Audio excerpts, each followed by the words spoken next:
What is up, YT Land? We're back. More Metroid Dread. I hope everyone's having a comfy day.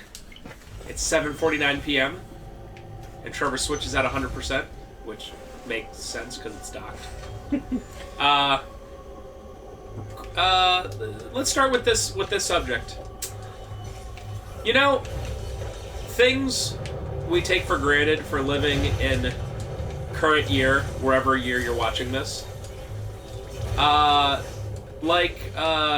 Just having good drinking water and stuff. This is very minor, but I want to start with it because it's been pretty annoying. This is the definition of a first world problem. But our local water supply, there was like a leak or something at the water treatment plant. So we're on a boil order, which means you gotta boil water before you consume it. And it's just one of those things you don't think about how often you just turn on the tap for like a second. You know what I mean? Like brushing your teeth, doing the dishes. We just made mac and cheese. We literally had to boil it. We boiled it in what? How did that? Did you see that guy explode? Yeah, he exploded out of nowhere. That was awesome. We boiled it in a teapot. Oh, and that one exploded.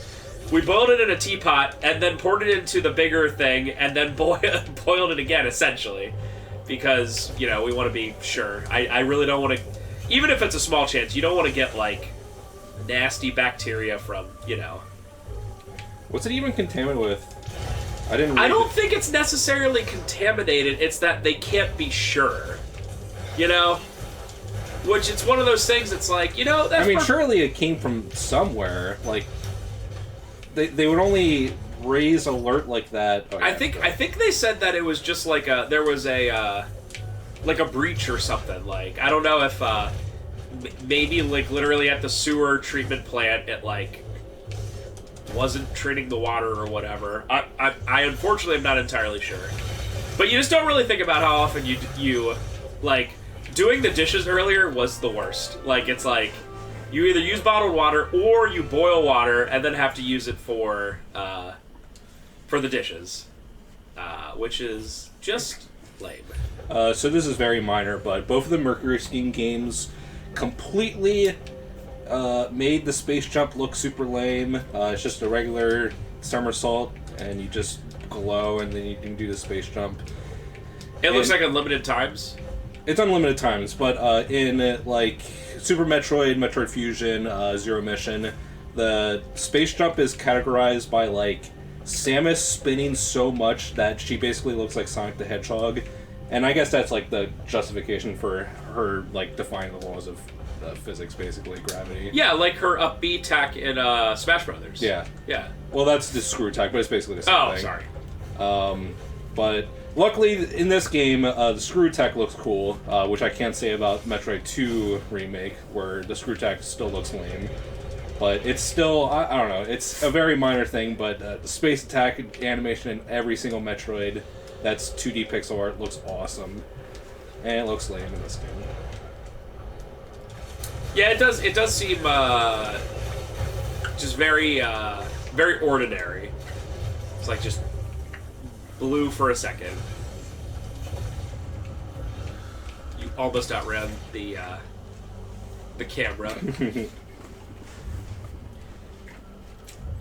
But I hope everyone's doing good out there. It's kind of almost not really not winter anymore. I like winter, but this is probably, in my opinion, been the worst cold and flu season that I personally recall. You sound like you're getting sick. I definitely do not feel super well. It was one of those things where I woke up this morning and my throat hurt, but my throat hurts most mornings. Obviously, I made it through work. Okay, I'm perfectly fine. I hope I don't get. That's definitely the worst thing about living in a house with kids that go to school. Right. It just happens. It just happens. The kids have been sick since like literally the new year, and it's like what, February 10th or something like that.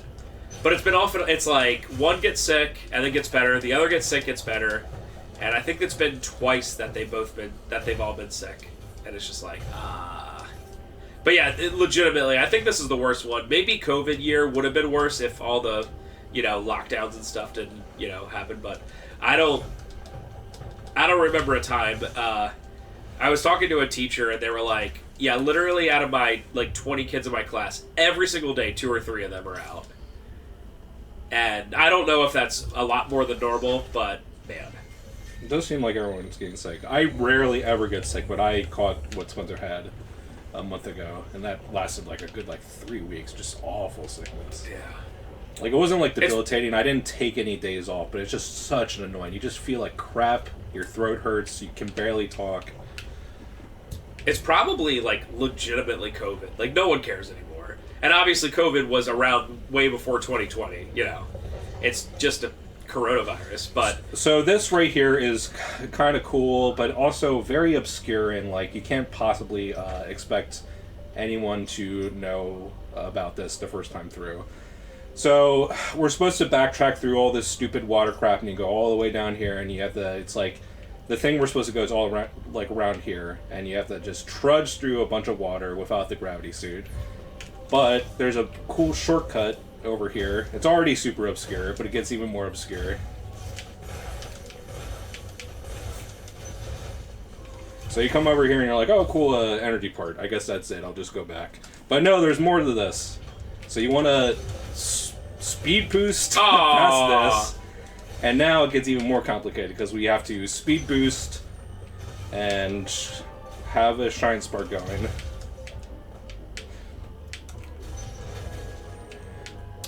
And they give you barely any room to do it.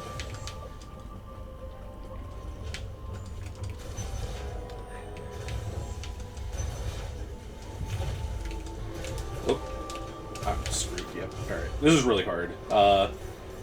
There's a lot of Shine Spark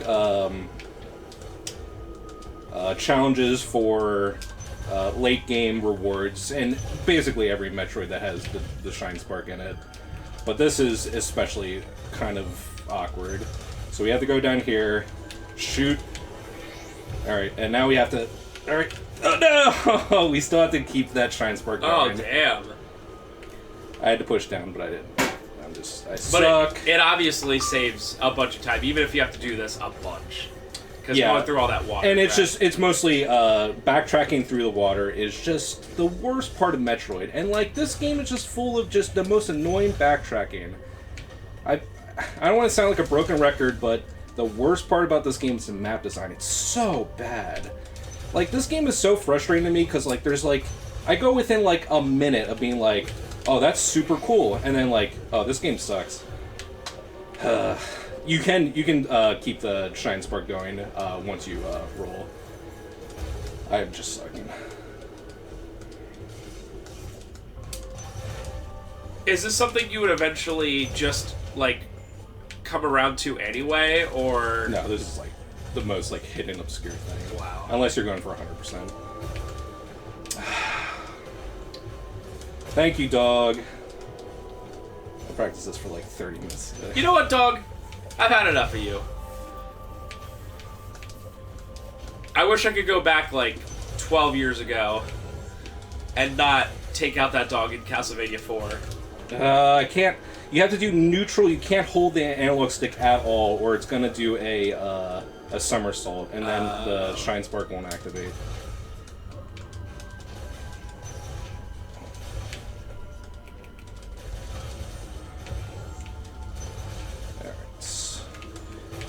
Alright. Down, okay. No! No! No! Please! I'm so sad. What do you have to do there? Just do it to the right? Yeah, I have to do it to the right. But I was holding the analog stick slightly to the right again. Mercury Steam. Has Mercury Steam made anything but the Metroid games? They made the Castlevania Lords of Shadows games. Oh, that's right. That's right. You said that, yeah. I don't know. I would imagine that they existed before that, too, but I don't know what they did. Okay. Alright. And down. Okay. You have to do that because those are Shine Spark things. And it even gets more obscure from here. Oh, no! Because you look at this and it's like, okay, missile plus tank, that's pretty good reward, I'll go back. But no, there's more to it. You have to bomb this over here. And it's not even on the very bottom. It's, like, slightly up. But this skips, like, the entire portion of this water backtrack. Wow. Like, the place we have to go is literally, like, right here. So, Castlevania Lords of Shadow is a very interesting game. I don't think it's bad. Obviously, it's a straight God of War ripoff. I mean, clearly. Although, I like Dante's Inferno, and that is the biggest God of War ripoff humanly possible. Yeah, but that's just, like, you know, taking a property that has never, I guess, never been a game before. I guess Beowulf exists, I don't know. But, you know, just, it has a cool premise to it. Yeah. Lords of Shadow is so weird, though, because I like the idea. Gameplay's fine. I always like God of War gameplay.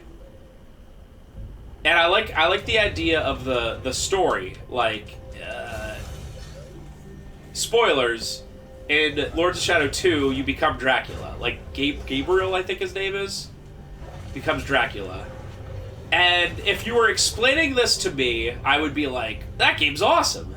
But there's something about it that's just, like, super mid. It's very weird. It's like God of War meets Uncharted. It's like just mindless slop combat, and then just like the most, like the worst parts of Uncharted platforming, where like everything is just like super set piece heavy and there's barely any fail states.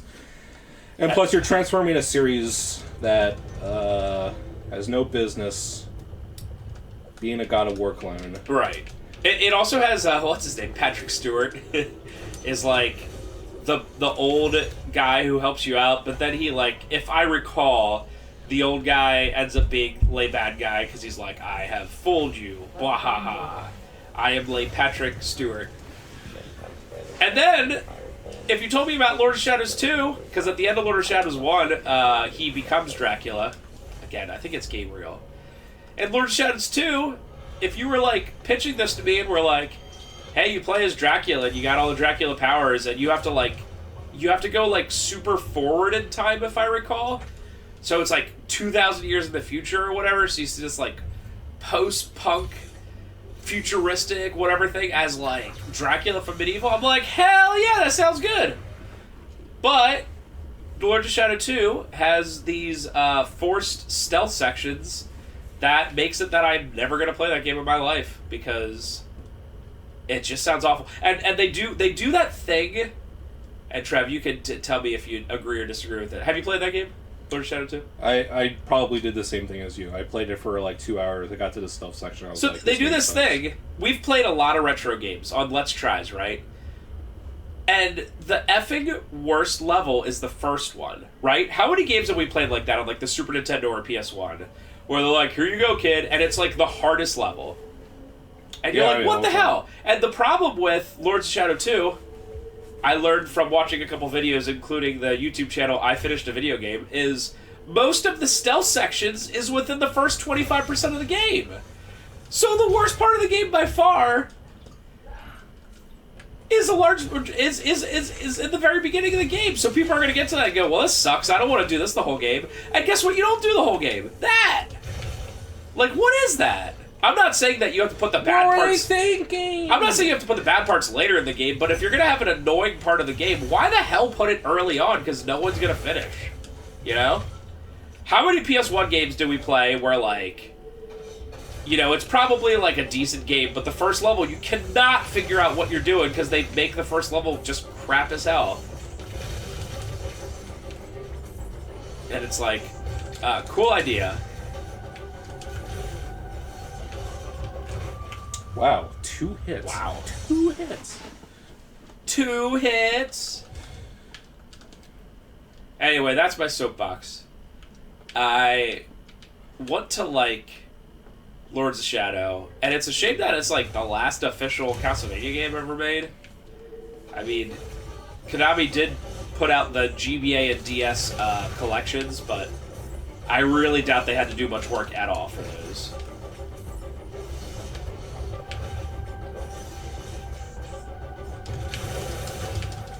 Oh, and MGS Delta got leaked, or the date got leaked. It's August. That'll be cool. Yeah, they just put...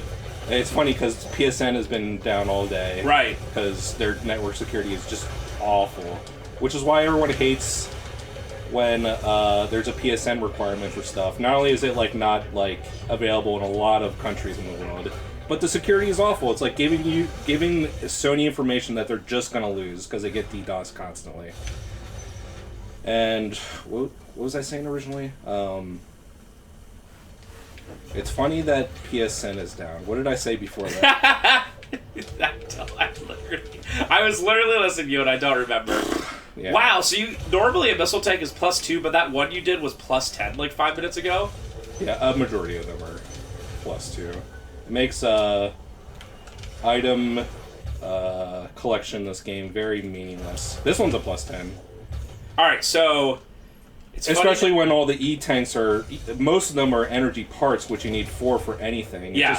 I hate how they did... Here's another one. This is a cool a thing. It's like, okay, over here... Whoa, what's going on?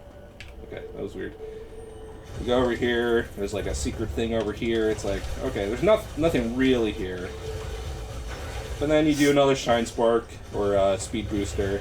Come over here.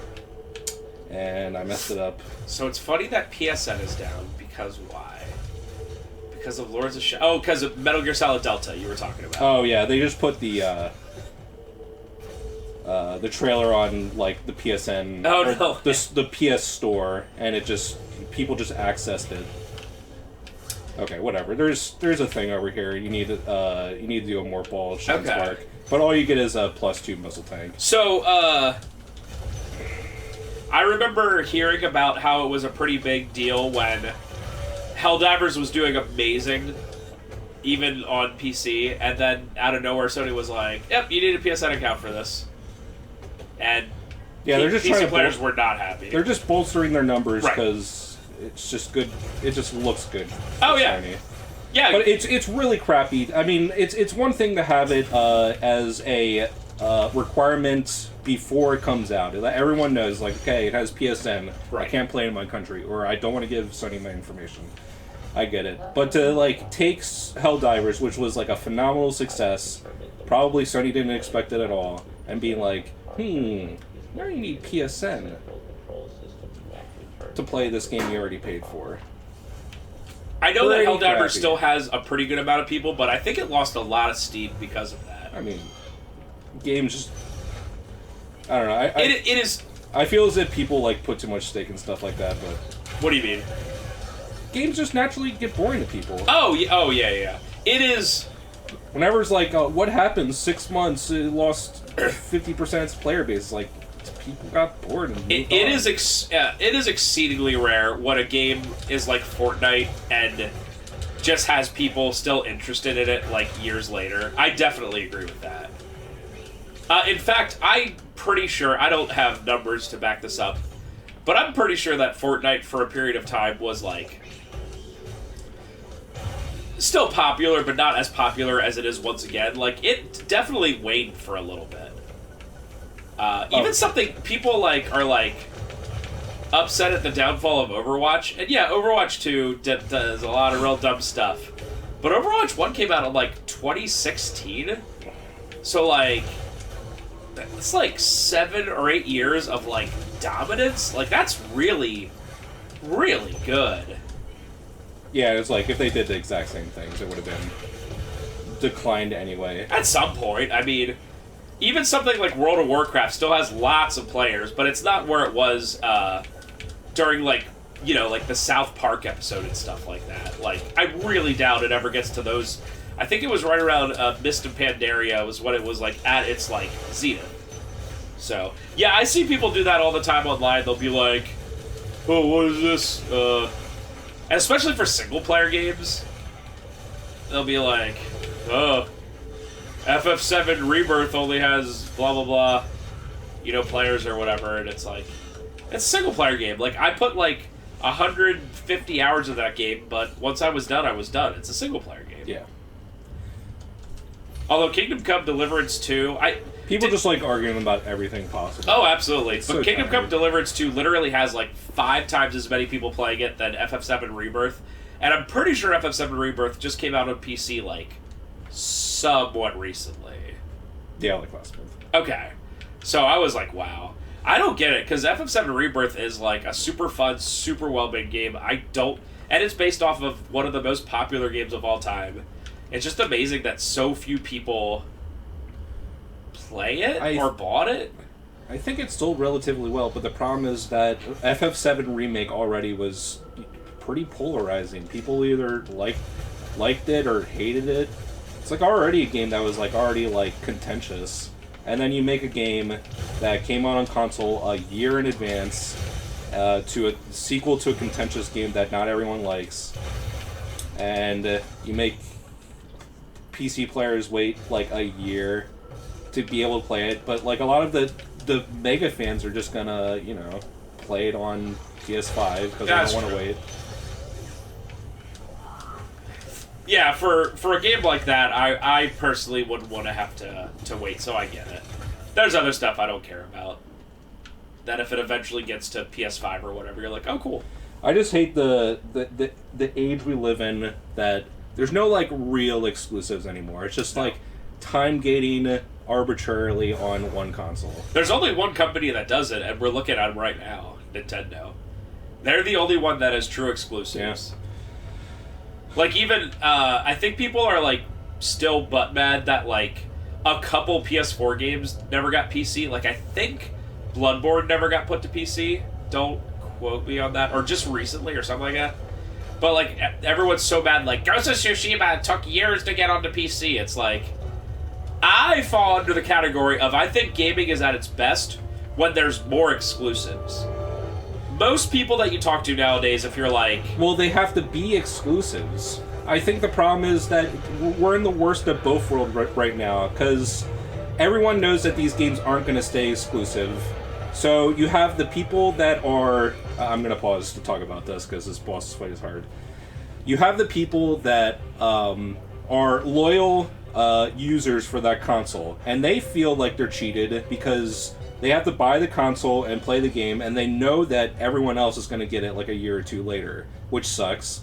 And then if you're a fan of that franchise but you don't have the console, you're mad because you have to arbitrarily wait a year or two until it comes onto your thing. So either choose multi-platform simul-release or make it an actual exclusive. None of this wait a year BS. I'm not even a PC guy. I never play games on PC, and I think PC... Steamies are obnoxious, but they're way more entitled than console players. I will say that. Stop it. Just do simul release or make it actually exclusive. Don't do this crap. Anyway. Nope, I agree. But if you ask your average person who's, say, older than a teenager, what's the best console generation? Most people would say the 6th generation, PS2, GameCube, or Xbox. That's the generation that had the most exclusives. Like, PS2 has tons of exclusives, GameCube has tons of exclusives, Xbox has a pretty good amount of exclusives. And you know what? Because we didn't, we were, as a family, early PS2 adopters. We probably got it within the first year it came out. But we didn't get a GameCube or an original Xbox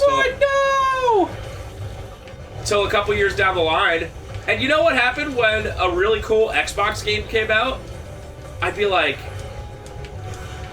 dang, that sucks, I want to get an Xbox. And then you know what I did? A couple years later, I got an Xbox, and then I was able to play that game. I think exclusives are good. I personally do. I know. I think they're good too, but it's just like it's not. They're not doing them right. anymore. It's not an other than Nintendo. It's not an exclusive, in my opinion, if it's a timed exclusive. I don't really count that personally.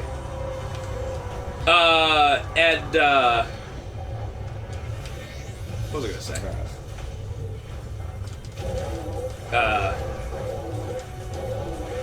I think exclusives are good for the community. Yeah. I also think, and maybe I'm not a big multiplayer guy, so maybe you disagree with this, and that's fine. I think that crossplay in general is also a bad idea because it takes away from the uniqueness of consoles or PC. And I also think it's kind of inherently unfair. Like, if I'm playing Fortnite on the PS5 and it's crossplay and I'm playing with PC players, how can I ever compete with PC players with these crazy rigs and mouse and keyboard? I should only be playing against people on PS5. That's definitely true for FPS and stuff like that. It makes no sense. And Fortnite, I know a lot of games that are cross-platform are like that, but like, if I'm going to be good at Fortnite, then what you're saying is, if you want to be top tier at Fortnite, you have to play on PC. You can't play on another system. Where it's like, I choose console personally because it's easier. I have a PC upstairs, and quite frankly, I don't feel like sitting at a desk and having to mess around with settings every time I play a game and having to hook the speakers up and whatever. I just want to play ease of use on my TV. So why, if I want to play a fun game of Fortnite, not super hardcore, why do I have to play against PC sweats? Why? It's not fair. So talking about this game for a little bit. No. That boss that we just killed, Yeah. the X core dissolved into the lava, and it's actually kind of a talking point for this game of wondering what that X core power would have been. Oh, that's cool. And it probably would have been Hyper Beam, because the boss, like, the entire time, like, shoots like a huge energy wave at you. Sorry this is so loud. It's just a coffee I'm pouring. Holy crap. Why don't you just drink it out of the can? Huh? It's easier. Huh? Huh? You ever see that? Huh? that fat cat video? Huh? Huh? Anyway. I love that video. Yeah, you've seen it? Yeah. Based. It's Lasagna. Our cat Lasagna is so effing fat now. He used to go outside and be a hunter, and now he's just... It'll literally be like below 40 degrees, and he'll stand at the doggy door to go out, and I'm like, dude, go out. And he just goes and lays down, and I'm like, you are fat. The end. He's also just so bitey. He is. He used to be like a linebacker, like just really strong and big, and now he's just like, I don't care. He's a middle-aged man now. Yeah, so anyway, just to finish up on that, I truly do think, because eventually what happens is the systems get cheaper. And I also think that's a really cool thing, because then down, like, I still talk to people all the time that are like, yeah, I had a 360, you know, and I still have it, whatever, but I never had a PS3. And now I want to get a PS3 and all the exclusives. And I'm like, yeah, that's fair. But, like, if you say you go with PS5, right, 5 years down the line, what is your reason for ever wanting to get a Series X? I guess Game Pass. But beyond that, where you're like, oh, I want to play this, and this that's only available on the Xbox. I don't even think people at Xbox Game Studios want you to buy an Xbox. They're so blatant about it. They don't even want... That ad campaign about being like, what's an Xbox? And they just name everything. Your smartphone's an Xbox. Your tablet's an Xbox. Your smart TV's an Xbox. Oh, God. It's like they don't even want you to buy Xboxes anymore. It's clearly that... I don't know why, but they just want to phase out their hardware and just be like a lay service. Yeah, that's bad, because Sony then will continue to do dumb crap and not have anyone to... Not have any people to fight against them, because someone who wants a console and doesn't want the specific thing that Nintendo does will have no choice. Well, it's basically a monopoly already. I mean, Xbox is just not even a competitor anymore. I know, but at least it exists. I mean, it's not a competitor, but I just can't believe. And now, they just announced Forza for PS5, and there's rumors about a Gears trilogy coming out for PS5. I just can't believe that Phil Spencer messed it up so bad. He is... Oh, yeah. This is like the most egregious backtracking. He's ruining the name Spencer, okay? He's ruining the name Spencer. It's different. Spencer, yeah, you're right, with the C. To anyone that doesn't know, Spencer is spelled... Spencer in this room is spelled with two S's. The Czech way. S-S-P-E-N.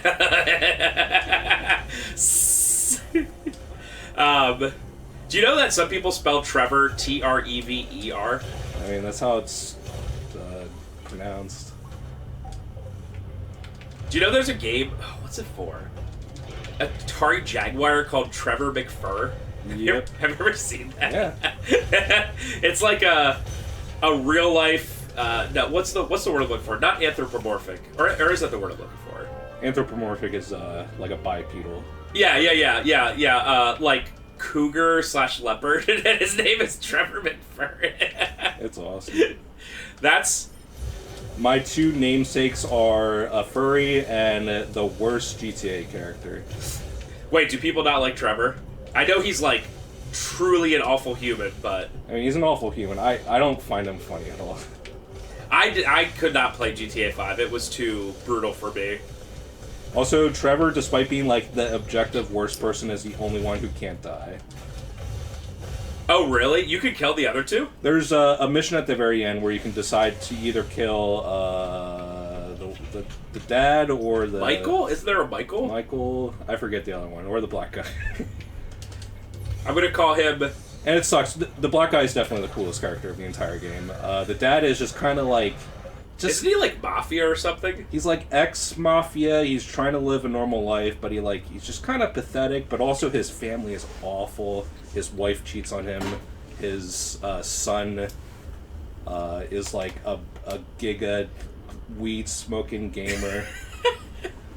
Maybe I should watch just, and, like, I feel kind of bad the cutscenes for the game. I feel kind of bad, but also like he's just like not likable at all.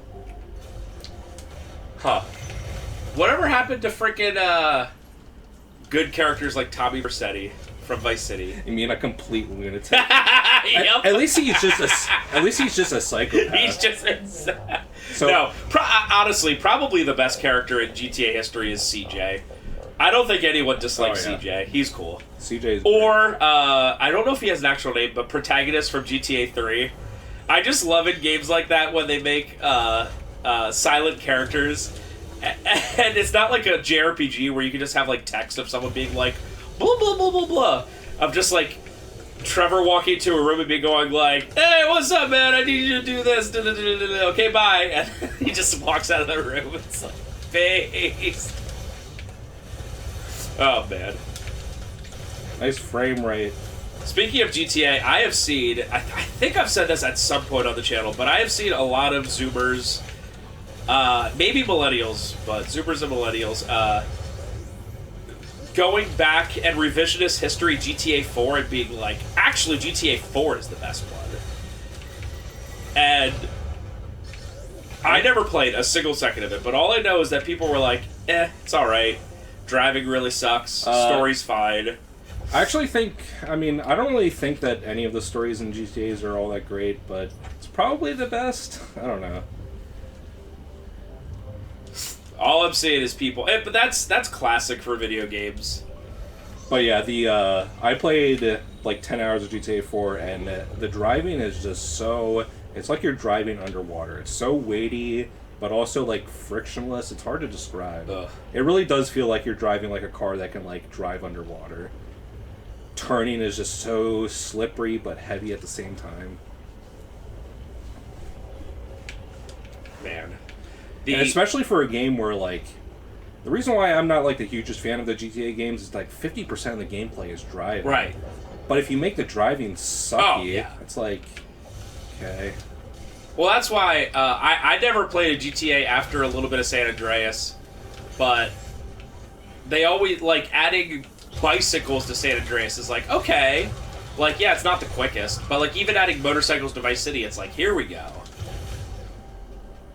Dude, I still, in my dreams, in my nightmares, I see the flying controls in Grand Theft Auto 3. Probably the worst controls of any single thing in a competent game ever, ever, ever. It's pretty bad. Or what was it? There's like an RC copter, and it's like the most notorious thing ever. That's from Vice City. Is that Vice City? Okay. It's very awful. In my restless dreams, I see it. The helicopter in GTA 3.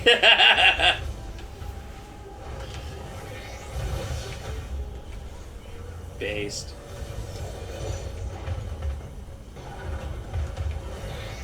Nice. That takes like half his life away.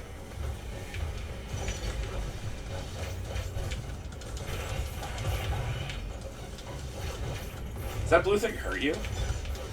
It like spawns like orbs of energy. This boss is very strange. It's also kind of out of nowhere. Yeah, it's another repellet of like a just a regular enemy.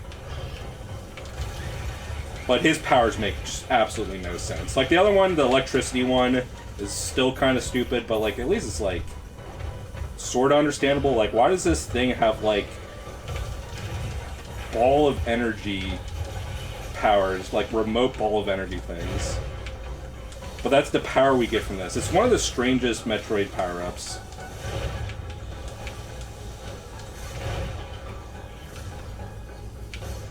No. Got him. I wonder if that's an instant death.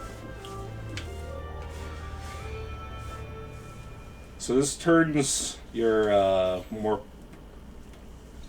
ball bomb into like this thing. So this has pretty that's pretty cool in a weird way, and it like gets you through like things faster, and also like propels you through gaps. But it is a pretty odd power up. Also, this game is like at this point like 80% over, so it's like there's not a lot to actually do with it unless you go for 100%. This game 100%, like before you get to the final boss, you have to do like an hour and a half of backtracking. It's like that also applies to Zero Mission a lot. Like Zero Mission, like you have to backtrack the entire game for absolutely no reason when you're like right next to the final boss, which isn't even hard. But this game is like probably the most time-consuming 100%. So I love in games where they have like weird story/melodrama stuff where it's really unnecessary. Here's an example. I was upstairs earlier and Ferris was playing Madden 20, so Madden 2020. And there's this mode, like a story mode, where